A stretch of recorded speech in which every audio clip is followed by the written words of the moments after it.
Hello, this PowerPoint presentation is on pharmacokinetics. So what is pharmacokinetics? Pharmacokinetics is derived from two Greek words, pharmakon meaning drug or poison, and kinesis, which means motion. Pharmacokinetics is the study of drug movement throughout the body, what the body does to the drug.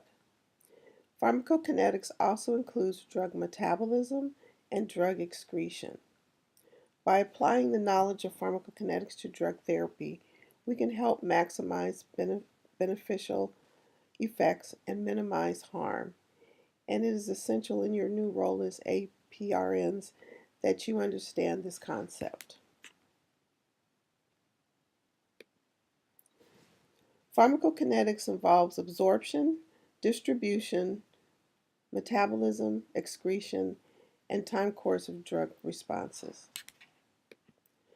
I've included here a schematic that shows how this works with the drug administration and absorption. Just gives you another way to look at how these processes work and work together.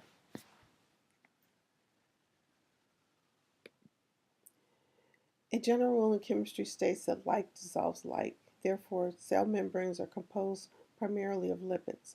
Therefore, to directly penetrate those membranes, a drug must be lipid soluble or lipophilic in order to make that happen and for the uh, mechanism of action to occur.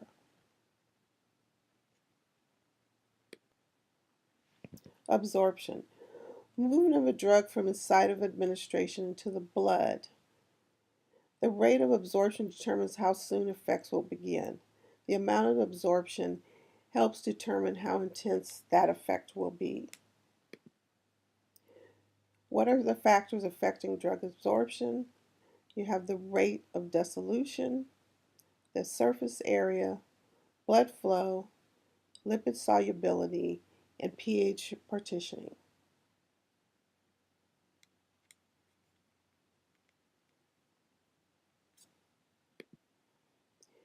Characteristics of commonly used routes of administration.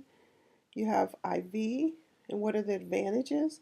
It is almost 100% available to the body. Disadvantages would be that once you give a med IV, if there's a mistake made, of course, um, there's not much you can do about it because it's been absorbed into the body.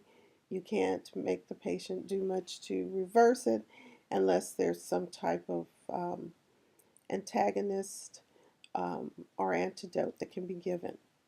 You have intramuscular advantages again, usually a good absorption of the medication where they get a large amount. Now that does differ with geriatric and pediatric patients because of the muscle mass differences. Disadvantages again with that are if issues with the muscle mass and of course patients having an issue with having IM injections can make it difficult to get the procedure completed. Subcutaneous is a good delivery system. A disadvantage there is that you have to make sure that whoever is administering the injection is doing it using the proper techniques so that the medication is not given intramuscularly instead. So it's always important to make sure you at least are familiar with the person who's giving it, watch them maybe once to make sure that their technique is appropriate, do some teaching if necessary, and then you can be assured that the medication is being delivered appropriately. Then there's oral route, and of course the oral route has advantages that it's convenient, it's usually a less expensive method to use. Many medications, especially for the outpatient setting for primary care, are going to be oral medications, of course. Disadvantages, um, you have more issues with patient compliance because they have to take the medication. Also, if they have any problems within their GI tract, um, when the medicine reaches the stomach, there can be a problem with um, absorption, or whether it's too slow or too rapid. So there can be problems there. There can be problems with irritation of the stomach, and causing discomfort, which then leads to compliance issues.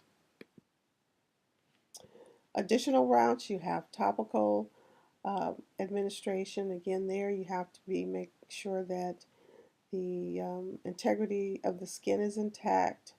There aren't there isn't a big outbreak of a rash or abrasions to the skin, which can affect the rate of absorption. Transdermal, the same thing. You have to make sure that the skin is intact. Um, Inhaled um, is a efficient route, but again, proper teaching for the patient on how to take an inhaled medication is very important. You find that with patients, when you tell them to take 2 puffs of a medication, they administer the 2 puffs immediately back to back, which is not the proper technique. You need to make sure that they are um, taking 1 puff and waiting at least a minute between 1 to 2 minutes, and then taking the second puff to allow for the first puff to penetrate the membranes in the lungs. Rectal, um, the absorption really can vary, and if the medication isn't retained long enough, of course, then the patient will expel it. There is good absorption in the mucus, in the membranes, in the rectum, but again, it's about the absorption rate.